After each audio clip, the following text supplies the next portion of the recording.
بسم اللہ الرحمن الرحیم۔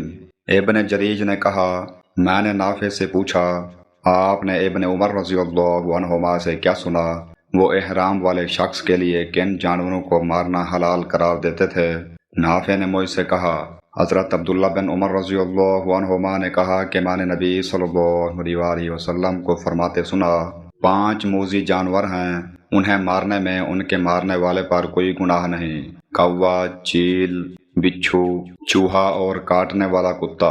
صحیح مسلم حدیث نمبر 2873۔ اس حدیث سے معلوم ہوتا ہے کہ اسلام انسان کی جان و مال کی حفاظت کو اہمیت دیتا ہے۔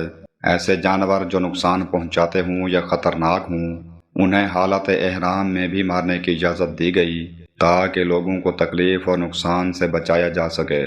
یہ بھی معلوم ہوا کہ شریعت آسانی اور حفاظت کا دین ہے، صرف عبادت ہی نہیں بلکہ انسانی سلامتی کا بھی خیال رکھتی ہے۔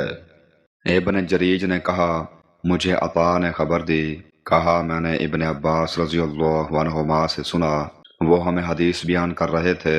کہا، اللہ کے رسول صلی اللہ علیہ وسلم نے ایک انصاریہ عورت سے فرمایا۔ ابن عباس رضی اللہ عنہما نے اس کا نام بتایا تھا لیکن میں بھول گیا ہوں۔ تمہیں ہمارے ساتھ حج کرنے سے کس بات نے روک دیا؟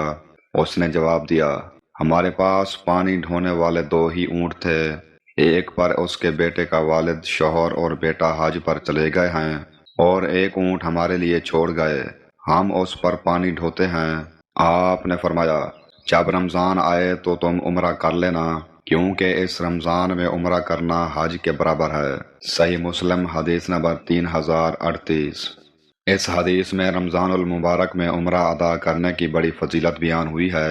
نبی صلی اللہ علیہ وسلم نے بتایا کہ رمضان میں کیا گیا عمرہ ثواب کے اعتبار سے حج کے برابر ہے، یعنی بہت عظیم اجر رکھتا ہے۔ البتہ اس کا مطلب یہ نہیں کہ عمرہ فرض حج کی جگہ لے لیتا ہے، بلکہ مراد صرف اجر و ثواب میں مشابہت ہے۔